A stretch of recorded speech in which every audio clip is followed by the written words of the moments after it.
Americans in the workforce is also at its highest level in 16 years. The president's leadership to avert default means we will continue to deliver good jobs for the American people and communities throughout the country. The bipartisan budget agreement protects our historic and hard-earned economic recovery and all the progress that the American workers have made in the last 2 years. Members of Congress from both parties came together to prevent a catastrophic default and demonstrated once more that America is a nation that pays its bills and meets its obligations and will always be. It is a testament to the president's strength that more Democrats than Republicans in both houses of Congress voted for this bill. The work is far from finished, but this bipartisan agreement is a reminder of what's possible when we act in the best interest of our country. Now, yesterday, as you all know, marked the first day of Pride Month. The Biden-Harris administration joins Americans across the country to celebrate the strength, resilience, and bravery of the LGBTQI plus community and reaffirm our commitment to fight for equality and freedom for all people. The reality is this year has been really scary for our community. People are being treated, threatened, intimidated, and targeted for who they are and who they love. This year alone, more than 600 anti-LGBTQI bills have been filed in state houses across the country, and a significant portion of those bills target transgender youth. As President Biden says, these young people are some of the bravest people he knows, but no one should have to be brave to be themselves. It's why the president has taken historic steps to advance equality for LGBTQI community and protect civil rights. He was proud to sign an executive order directing federal agencies to protect LGBTQI families and youth, support youth mental health, and stop harmful conversion therapy policies. DOJ is actively supporting challenges to state laws that target transgender kids. In light of the Dobbs decision, he took action to protect marriage equality by signing into law the Respect for Marriage Act. And he continues to call on Congress to pass the Equality Act to enshrine civil rights protections for LGBTQI plus Americans in federal law. On behalf of the administration, I will say to the LGBTQ plus community that we see you, we love you, and we will continue to celebrate you not just this month, but every month.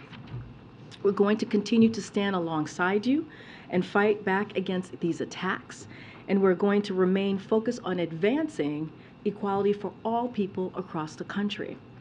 Now today, as you all know as well, we're also marking National Gun Violence Awareness Day, and in recognition, the White House will be lit in orange lights this evening, and many of us are wearing orange, as you can see from what I'm wearing today, all orange, as we remember the thousands of Americans killed and injured in acts of gun violence across our nation.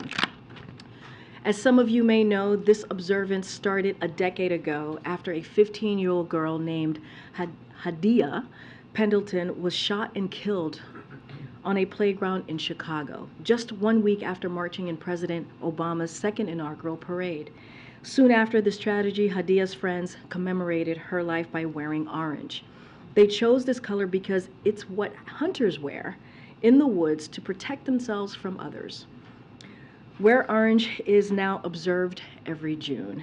As the president said this morning in his statement, he's proud to have signed the most significant gun safety legislation in decades and dozens of executive actions, but as we all know, it is nearly not enough. It will take congressional action to make the kinds of meaningful reforms we need to keep our communities safe, like kids like Hadia. Today, Vice President Harris will also deliver remarks at John Lewis High School, where she will talk about the administration's actions to reduce gun violence and call on young people to continue leading efforts to end gun violence and save lives. Today and every day, the President and the First Lady are praying for the victims of gun violence across America and for the survivors who will carry trauma for the rest of their lives. And the President continues to call on Congress to act on common sense reforms that will curb our gun violence epidemic, like establishing universal background checks, requiring safe storage of firearms, and finally banning assault weapons and high-capacity magazines. Now, finally, this weekend, just to give you guys a week ahead of what's going to be happening the next couple of days, the President will remain in Washington, D.C. On Monday afternoon, the President will welcome Prime Minister Mette Frederiksen of Denmark to the White House to further strengthen the deep and enduring ties between the United States and Denmark. Later, the President will welcome the Kansas City Chiefs to the White House to celebrate their championship season and victory in the Super Bowl 57. On Tuesday, the President will hold a cabinet meeting.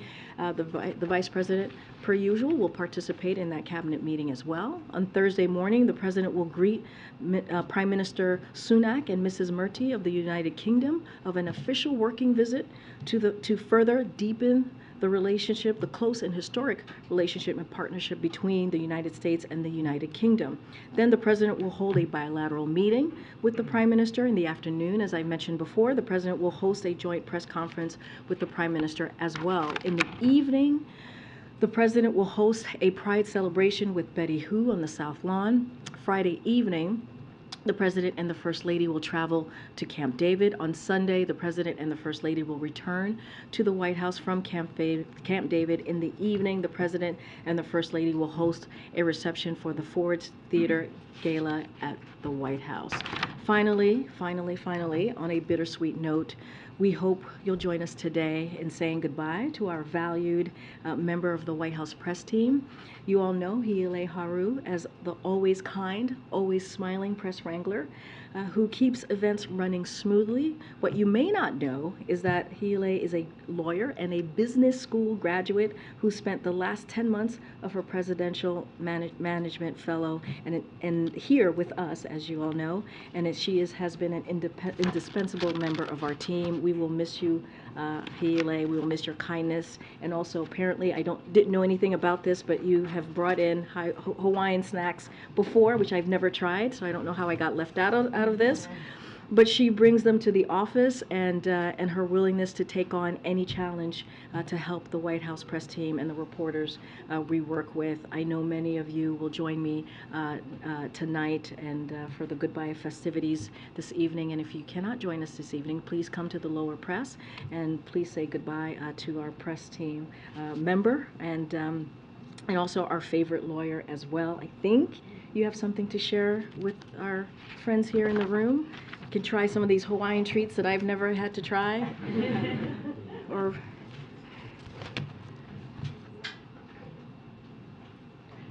I think one thing we could be known for as this press team is giving a lot of treats. We love to share. You're very welcome. Thank you. Mahalo. There you go, mahalo. That's right, Nancy. Nancy knows. Okay, with that, let's get going. Chris, Hello. what you got for us? So, the president had the fall yesterday. The White House said that he's fine. Was he checked out by a doctor? What was that examination like? What was the result? So just want to remind everybody what the president was in Colorado Springs for yesterday. He was there to offer his thanks to the dedicated, brave women and men and women who are graduating and about to serve in the Air Force. And he was proud, very proud, to shake the hands of more than 900 of them beforehand. So I just want to make sure that we are aware, as Commander-in-Chief, that is why he was there, and he was incredibly proud to do so. And just to make sure we clear the record here, he tripped over a sandbag on the stage, and briefly he tripped and got up, and he got right back up and continued what he was there to do. He did not, there was no need for the doctor to see him as it was related to the fall, and he's doing fine. You saw, some of you saw him last night when he returned, getting off of Marine One on the South Lawn. He spoke to this, so I would refer you back to his comments, and so I'll just leave it there. Another question on his speech yesterday at the Airport Academy. He expressed a lot of confidence that Sweden would be accepted to NATO. What is the source of his confidence? And Biden spoke with Erdogan earlier this week. Was there an assurance given there that made him more confident? So I'm not going to go into private discussions or conversation that he had with Erdogan. I mentioned a couple of days ago that the president did bring up Sweden and NATO. And so the president continues to be confident, and he's hopefully, we hope that this will definitely occur, that we'll see Sweden be part of the NATO alliance. Thanks, Karine. What can you tell us about the president's remarks tonight in the Oval Office? What's behind the decision to do it tonight and in that setting? So just a little bit, well, one of the things I can say why the Oval Office, why tonight, as you all know, we've been talking about averting a catastrophic default for the past couple of weeks, the past couple of months, and how it is important months and how important it was for the president to do that. There is a gravity, as you all can imagine, of this moment, and so the president wanted to make sure that he addressed the American people directly, and he's going to be speaking clearly from the Oval Office behind the Resolute desk to the American people for the first time. And so during a prime time, clearly at 7 o'clock, during a prime time hour. And so he just wanted to make sure that the American people understood how important it was to get this done, how important it was to do this in a bipartisan way. This would have been a first ever default. We've listed out what could have happened. We created a recession potentially, triggered a recession, lose millions of jobs, up to 8 million jobs, increase costs for all Americans. When we're talking about retirement accounts and devastating paychecks, that's what could have happened by Monday if we didn't get this done. Cause chaos and catastrophe in the world economy, and undermine the full faith and credit of the United States. That's what was able to avert it in a bipartisan way, and so the president wants to lay that out for the American people, and that's what you're going to hear him do today. Fitch is now warning that the U.S. credit rating is still, though, at risk, even once this deal is done. How confident are you that a downgrade will be avoided? So look, as we all saw, we saw a bipartisan agenda come together in a way that Congress should work, right? And it was majority. We saw a majority of bipartisanship from both chambers of Congress pass a strong fiscal responsibility proposal that will reduce the deficit by more than $1 trillion. That is important to note, and it ensures that the government will continue to meet our commitments, which is important to do as well. So look, the Treasury market remains the safest, the deepest, and the most liquid market in the world. And so I'll just leave it there as what we by basically laying out what we've been able to do, and I think that's important for the world to see. And just any updates on when he'll actually sign the bill at this point? So it won't be today. The House and the Senate have to do their business, and so we're going to work very quickly with them to get this done, to make sure we can sign it hopefully as soon as tomorrow. But we have to let the House and the Senate do what they need to do so they can get to us, so the president can sign it. Fitch, in their statement today, said that the repeated political standoffs is what was lowering their confidence. In the president's speech today, will he lay out any kind of plan to avoid this standoff going forward, and could he potentially address the use of the 14th Amendment? So look, I'm not going to certainly get ahead of what the president will say today. As it relates to the 14th Amendment, the president has spoken to that numerous of times. What was important for him is to get this deal done and to take default off the table, which is what we saw happen these past couple of days. Look, the president wants to make sure that the American people understand and understood what occurred. Congress came together, the leaders came together to agree on a bipartisan budget agreement that protects the economic progress that we made, and that will protect not just the economy but also the American people. And so, look, when we think about the investing in America, what the president proposed, those historic pieces of legislation, those were protected. The CHIPS and Science Act, the bipartisan infrastructure law. Think about the veterans, the PACT Act. Think about all those important pieces of legislation that's going to make sure that we continue to grow an economy from the bottom up and middle out. Those are the things that the president was able to protect. Social Security, Medicare, Medicaid. And so all of these things are incredibly important, and he's going to lay that out, and I'm just not going to get ahead of him too much. And then last night you guys put out a readout of a call with President Obama where you said they discussed that deal, but also other topics. What were some of the other topics they discussed, and why did you decide to read out this call? I mean, my understanding was that they spoke, somewhat regularly. Yeah, they speak regularly. As we know, there was the debt limit situation that was occurring, and so I think it was important for us to read it out, to let them know that the President Obama and President Biden spoke. No specific particular reasoning, but just in the moment, we wanted to read out this conversation that they had. And I know sometimes people ask when they speak, and we thought because of the debt limit, because of the bipartisanship that we saw happening in the last couple of days, it was important to also lay out that the President Obama and President Biden spoke. I'm not going to get into it.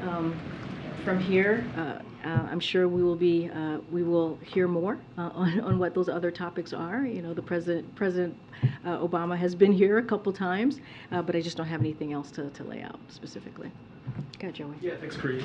Is the president concerned with the precedent that this debt ceiling standoff that we're coming out of sets, perhaps in terms of how a party, Republicans in this case, not in the White House, might try to pass policies, pass their objectives, priorities in the future? Meaning, we'll say that one more time? Yeah, I mean, is he concerned that this sets a precedent in terms of how Republicans might try to pass policies down the road during the next time we get to debt ceiling maxed out? I mean, look, I think that the fact that this is a president that was able to bring both sides together and get this done on behalf of the American people, I think that's important. I think that's what we're going to point to. I can't speak to what Republicans in Congress are going to do or might not do or get into hypotheticals. I think what's important here is that we averted something that could have been incredibly catastrophic to our economy and hurt American families. And so that's going to be our focus. You know, not going to get into hypotheticals from here, but I think that what you have seen, what you've all been reporting and seen the past 2 weeks, people didn't think would happen, right? People didn't have the confidence that the president would bring both sides together to make this happen, and it did. And so that's important on behalf of the American people. The American people won here, and I think that's important to speak to. Karine, you mentioned the Danish Prime Minister coming on Monday. What does the president think of her, and would he consider? Well, there's a reason I asked that, Okay. which is he thinking of asking her to stand for NATO Secretary General? So, look, I could say that the two leaders have a broad agenda that they will discuss on Monday. They will review our efforts as NATO allies and close partners to strengthen transatlantic security and bolster economic prosperity. They will discuss our unwavering support for Ukraine in the face of Russia's brutal war of aggression. And I expect our joint efforts to train Ukrainian pilots on the fourth generation aircraft, including F-16s, will be part of that conversations.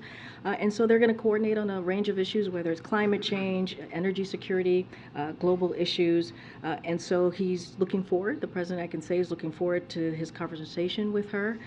They had a good conversation when they met in NATO summit in Madrid. Last year's NATO summit in Madrid. And so he's looking forward to continuing that conversation. I'm just not going to get ahead of anything specifics. Clearly, we'll have there'll be a bilat. You'll have an opportunity to see their relationship up close, and we'll probably have a readout once they're done with their extended bilateral. And anything Monday. on speculation that she might be in line for the next to be NATO Secretary General? Just not going to get into any speculation as far as that. Let me ask you as well about this weekend's OPEC meeting. Does the White House have any expectation or any signal or desire for what may come out of that? So, as you know, we're not members of the OPEC Plus. I'm not going to get into what conversation or what may come out of that, and so I'm just going to leave it there and see, and we'll all see what comes out of those discussions. Quick follow-up on the earlier question about his remarks tonight. Can you explain more as to why he chose the Oval? Look, he chose the Oval because this was really the gravity of the situation of what could have happened, if we indeed didn't avert, I should say, defaulting could have been catastrophic.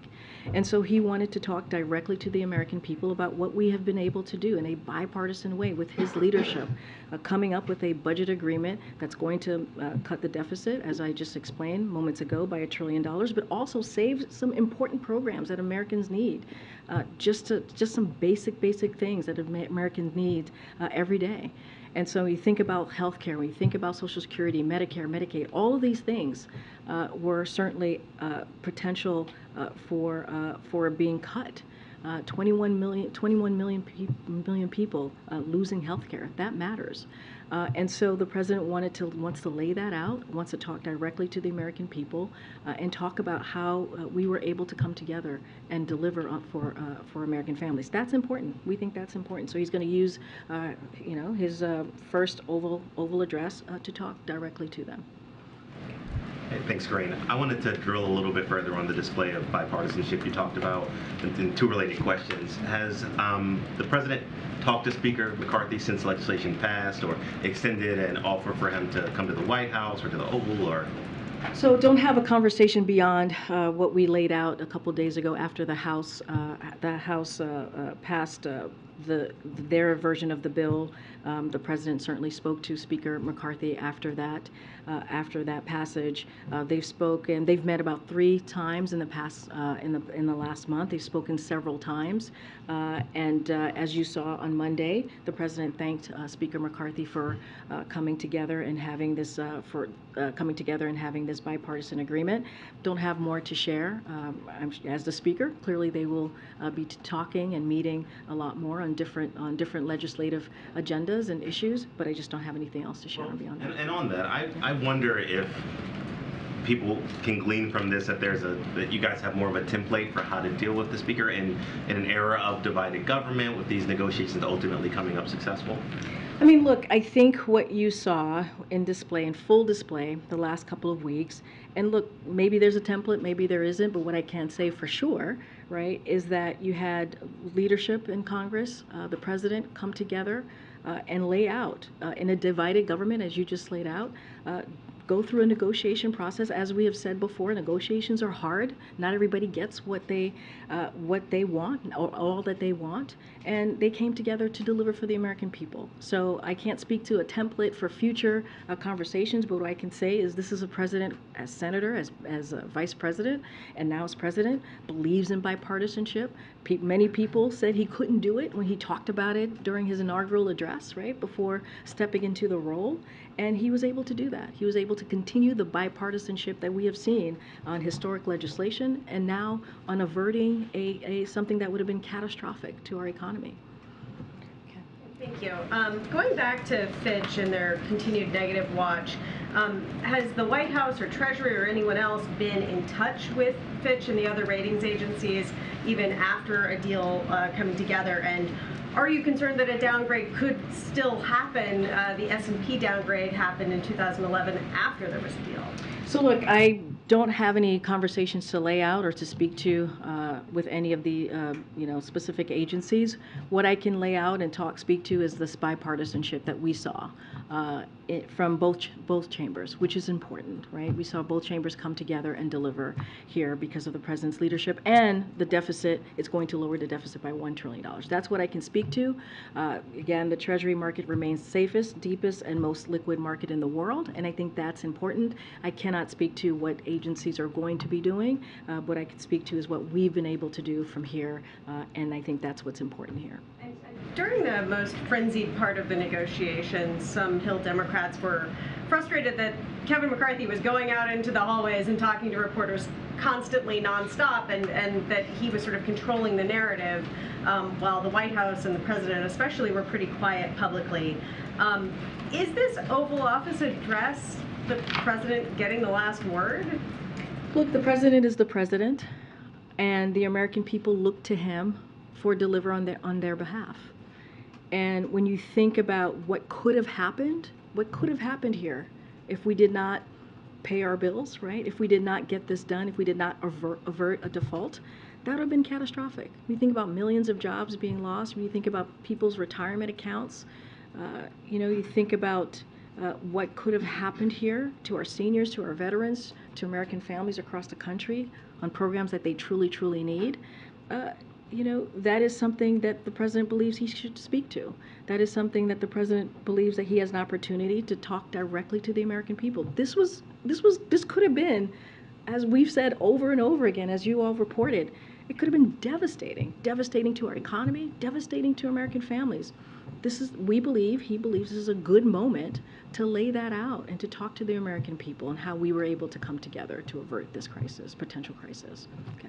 Can you speak to whether you're confident that it will be signed in time for Treasury to do what it needs to do to avoid running out of cash? They said as soon as Monday. You're saying signing as soon as tomorrow, which raises the prospect of signing Sunday. Is it good? Are you good on this? We feel confident. We feel confident. We are not nervous. We feel confident that it could be signed as soon as tomorrow. The House and the Senate clearly have to do their business in getting the bill to us. As far as any specifics as what Treasury needs to do, I would certainly refer you to them. But we're going to get this done certainly before June 5th. Going back to the downgrade question, if I'm hearing what you're saying, you don't know whether you'll be downgraded again or not, but you don't believe that should happen?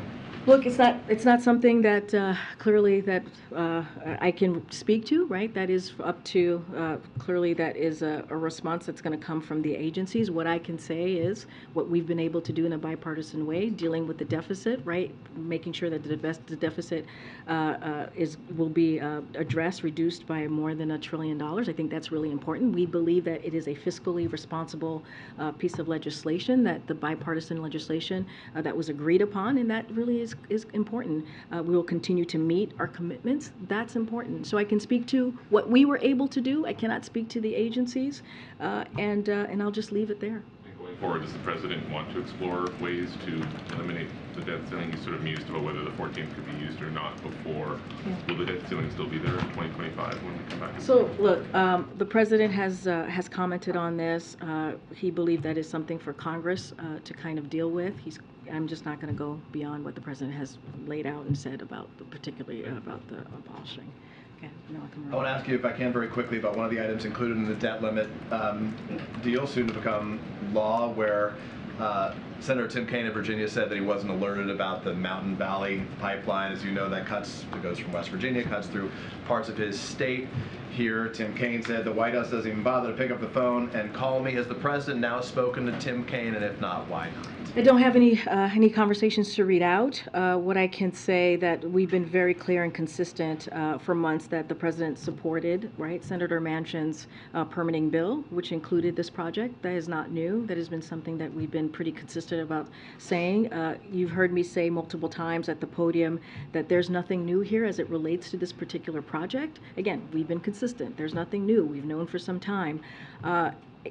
And we've also said we may not love everything in the bill, but we support it, and we have repeatedly called on Congress to pass it ever since we secured the Inflation Reduction Act. So, look, we believe that the bipartisan budget deal here that was reached is something that we all should be proud of, that congressional Democrats should be proud of, and it really protected. It protected all of the president's historical legislation, but particularly on climate legislation as well. And I think that's important.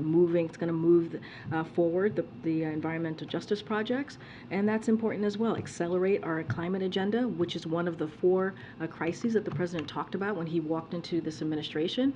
And so, look, that's what I can lay out for you. I just don't have any conversations to read out as far as it relates to Senator Kaine, who we respect and have had a very good relationship with over the past 2 years. All Democrats aren't celebrating. There's still 5 Democrats, and at least in the Senate, who voted against it, progressives. So what does the White House say to those progressives, and what does the White House say to combat the criticism from some Democrats that Republicans play hardball when it comes to these negotiations and that Democrats do not? I mean, look, I'm not going to speak to how any of our Democratic friends voted on this. That is a decision that they make on their own. What I can speak to is how we believe this bipartisan agreement that's soon to be law really is going to make sure that we protect some of the most important programs for American families, and that matters. What do you say to progressive Americans, though? Obviously, the president represents all Americans, but certainly progressive Democrats are a part of the base of support he needs to be reelected. What do you say to those Americans who are disillusioned by this? Look, this is a president, if you look at his record the last 2 years, it has been historic. It has been one of the most historic legislative accomplishments that we have seen from a president, and that matters. When you talk about a president who wants to build an economy from the bottom up, middle out, That's what we've seen. We talk about Inflation Reduction Act. It's going to lower health care costs. It's going to lower energy costs. You talk about bipartisan infrastructure legislation. It's going to actually invest in those very communities to make sure that we have an infrastructure, whether it's broadband, whether it's tunnels and bridges, to make sure that we don't leave anybody behind. Creating jobs. I just laid out what the jobs numbers was this month, and how the president under his watch, more than 13 million jobs have been created under this president. That matters. That is a president that cares about all Americans, that makes sure that no one is left behind, and that there's equity at the center of everything that we've done. And so, look, Americans reacted to this in the midterms in 2022, saying they approved of what we were able to do. And so that matters as well. And so, look, and every piece of legislation that he's moved forward that have been historic have been incredibly popular. So this is a president that cares about all Americans and is always zero focused on. And the American people are going to hear directly from him this evening. Go ahead, Stephen. Thanks, Karine. The present crisis, disaster averted. The country at a certain point is going to have to grapple with the substantially more significant question of how the government's going to meet the obligations that it's made to Social Security recipients, Medicare recipients over the next decade and more. Should we expect the president to reflect on that challenge tonight? And how does he view Congress's ability to grapple with those questions in the wake of this bipartisan deal? It's a good question, Steve, and clearly there's more work to be done. We've never said after this agreement the work is done. We've never said that. Clearly there's more work to be done. I'm not going to get ahead of what the president's going to say specifically this evening, but I would say tune in and you'll hear directly from him. Okay. Karine, the Republicans were able to pass a bill in the Senate that overturned the president's student loan plan.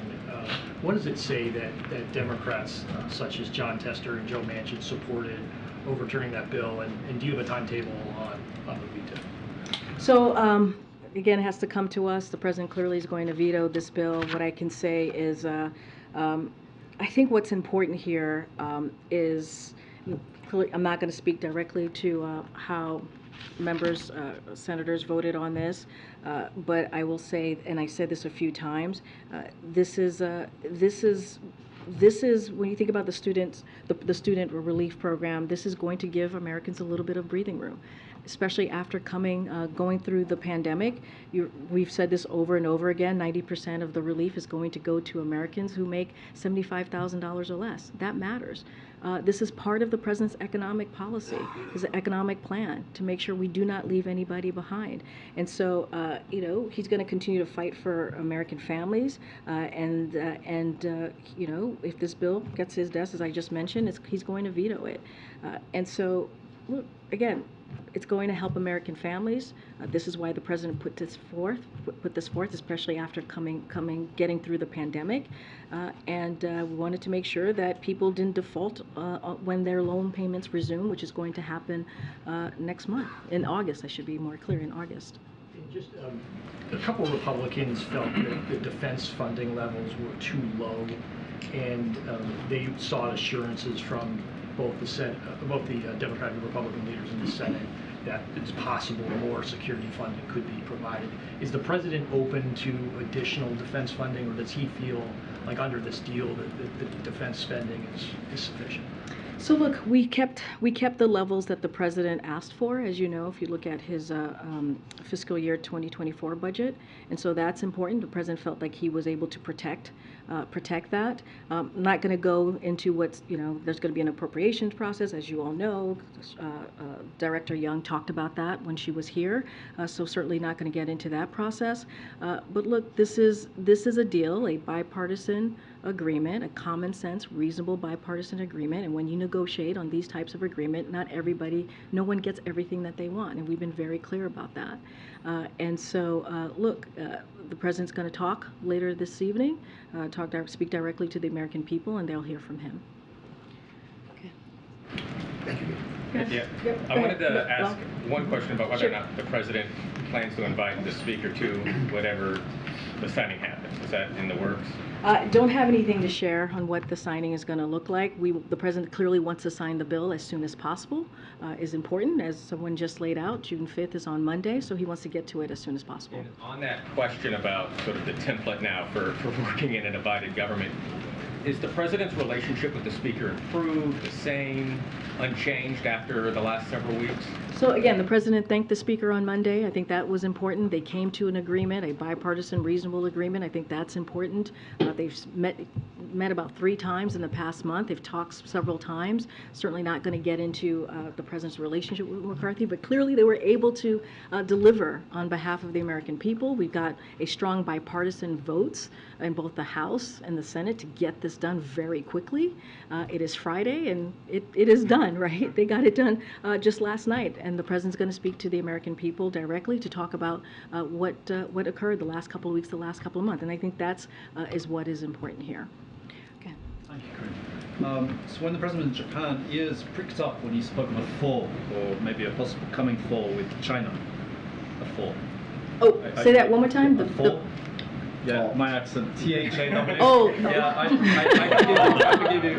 Cannot talk of Thor, the god of whatever. You know. Which is what we heard a lot yesterday. I hell of a press conference. Anyway, yes. So Thor. God of Thunders, we're hearing from the back. God of Thunder. Yeah, lightning bolts and stuff like that. Thor. I feel like I'm in a Monty Python sketch here. He spoke of a thaw, which everyone's ears pricked up when he said that. A thaw. Yes, a thaw. Okay. Can I say it like that? A thaw. Thaw. Okay. So There's a lot happening here, folks. It's Friday. Okay. It's Friday. I have a follow-up, by the way. On the thaw? Okay, so there we are, the president and his thaw. We've since learned, today we learned, that the CIA director was in China sometime before this brief mention of the word I won't repeat in Japan. Are those two things connected? Did the director come back with some news that might make the president think about a thaw? So as it relates... As it relates to the CIA director's travel, I would have to refer you to the CIA directly to speak to that. I'm not going to get into it from here, from the podium. So I would have to refer you to the CIA. How about any? I know you're going to tell me you got nothing to share, but how about a phone call to President Xi? Well, look, the president is looking forward to speaking to President Xi. As you know, they've spoken many times in the last 2 years. Just don't have anything to read out. When the time is appropriate, certainly that conversation will occur. Okay, Karen. It's great. The debt negotiations have been such a big focus on the agenda for the last couple of weeks. What's the next top legislative priority that the president wants Congress to move forward on? So that's a good question. I talked about the Equality Act, right? At the beginning here is something that the president really wants to see move forward and is an important agenda that he believes that needs to happen. He's talked about that many times, so nothing new there. And so, look, the president has had a remarkable record as it relates to getting things done in a bipartisan way. I've talked about the historic pieces of legislation that he's been able to make happen, and it's a record because we have not seen anything like that from any administration. You think about the CHIPS and Science Act. You think about the Veterans Program, the act there for Veterans Program. You think about the infrastructure legislation as well, which is clearly law now. So look. We also worked with Congress to prevent this default. And so there's the Equality Act, there's permitting reform, there's Roe v. Wade, there's comprehensive immigration reform, there's the PRO Act, or reducing the deficit by making the rich pay their fair share. So the president has a serious agenda that he wants to get done for the American people, and he's going to continue to work on that agenda. And not only that, his agenda is actually popular with majority of Americans. So this is all of this is important to him. He'll stay focused on getting these things done. Now, all those things that you just mentioned are things the president would like to do. There's been a lot of talk about, with the divided government, not everybody can get everything they want with this latest negotiation. Given the lessons learned from all of this, what are the policies that the administration thinks could get bipartisan support, given what you guys just went through with this negotiation? Look, it's a good question. I think what we can say is, as I just laid out all of these different issues and pieces of legislation that's important, those are popular. Majority of Americans want to see these things done. And so I think that matters. That's how the president's going to move forward. Those are the conversations that we're going to continue to have. with members of Congress. How do we get these things done? We hear us talk about gun safety, and I know that's a tough issue, but we can't continue to see our kids and communities being killed. You know, we talk about Roe v. Wade and really making that the law of the land. We have to make sure that we protect the freedoms of American, of women in particular, as it relates to women's reproductive rights. Equality Act, all of those things are popular. All of those things are things that the American people want to see. And so, look, it's not going to be easy. It's never easy. The president has always understood that. And people have also said, many folks have said he couldn't get it done. And every challenge, he's been able to get it done. It might take a little bit more time, a little longer, but we believe that these are things that are important or critical that American families want to see happen. And so it's not going to stop us because there's a divided government. Again, we were just able to get this done in a bipartisan way. As the president is celebrating this bipartisan win on the debt deal, he is squashing the bipartisan bill on student loans. Why does he accept the will of the people in one area but ignore the will of the people when it seeks to block the transfer of this debt to the taxpayers? I don't think protecting American families or making sure that we give them a little bit of a breathing room is going against the will of the American people. When you think about 90%, right? When you think about his plan and how it's going to help 90% of Americans who make $75,000 or less. That's what we talk about. That's the most important thing to remember about the student loan. It's going to help people who truly, truly, really need it in a time where the loan, as you know, the pause is going to lift. We want to make sure that the people have a little bit of extra breathing room to be able to pay for those loans once the pause is lifted in August. And so that matters. I don't think, and also, his plan is actually very popular with Americans. Just process-wise, I mean, his forgiveness plan was done by executive order. Even the payment pause was done through an emergency statute. But the debt bill that mandates restarting payments got votes in Congress to pass. This bill, rejecting the forgiveness program, cleared both chambers and is heading to the president's desk. I mean, how do you argue with that? This is clearly what people want to see happen. So look, you're talking about debt relief that would have made 40 million people eligible who are borrowers. 40 million people. Again, most of whom are making less than $75,000 a year. That's who the president is focused on. That's who the president wants to make sure he protects. And that's what he did. And look, we also preserved our ability to pause student loan payments should be necessary in an event of future emergencies. That's also important, right? We have to look to see what happens. We don't know what's going to happen in the future, so we have to make sure we're ready for that. And so when you think about 40 million Americans who are borrowers, protecting them, protecting folks 90% who make $75,000 or less, I think that's important for the president to protect the student loan relief plan, right? As he did during these budget negotiations, and he's going to veto this resolution that, as you just stated, that has passed because it is not the right thing to do. The president is always going to focus on American families. He's always going to focus on the Americans who need it the most at this time. Again, 90% from his plan, 90% of folks who are borrowers are making $75,000 less in this plan, who make $75,000 or less in this plan, is going to be protected. That matters, and it's a popular plan as well. Go ahead, April. One more real quick on guns. Should someone who's a drug user be able to possess a firearm? I'm not going to get into tit for tat on this. I'm just not going to. Go ahead. Karine, as you talk about next steps following up on Karen's question and answer with you, the Supreme Court, there are two issues that deal with equality, equity, inclusion, voting rights. Democrats are still pushing for that, screaming the gerrymandering right now in this nation is very unfair for their constituents. And also the issue of the admissions, affirmative action admissions in colleges. What are you bracing for, or what are you planning for in the recent weeks to come? So look, that's something that the Department of Justice certainly is keeping an eye on. They have been focused on that issue.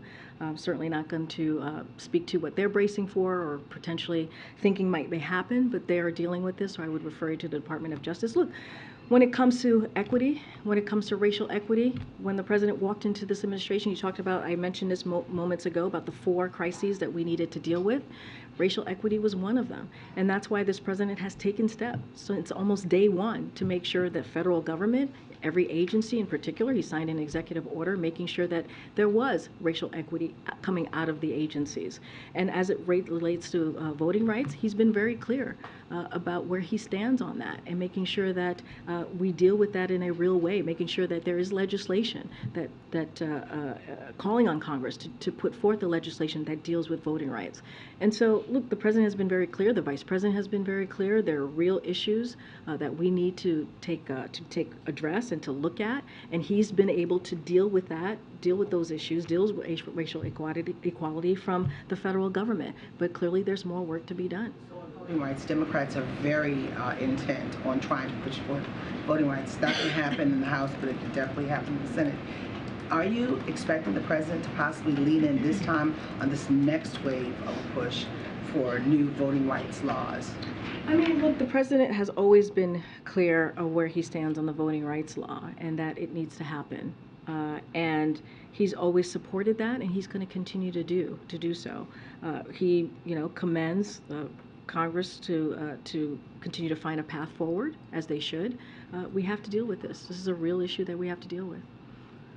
Go ahead, Nancy. Thanks, Karine. You mentioned the historically low unemployment, below 4% for such a long time, but unemployment did jump last month by a fairly surprising margin from 3.4% to 3.7%. Does the White House have a view on why that might be and why unemployment among black workers jumped by almost a full percentage point? So it's a bit complicated. I've asked the economist about this here, but those numbers come from different surveys, so that's important to note.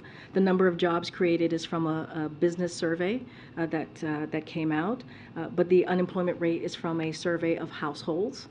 Our economic experts think they moved in a different direction this month, mainly because of the way they were categorized, that jobs were categorized, specifically self-employment.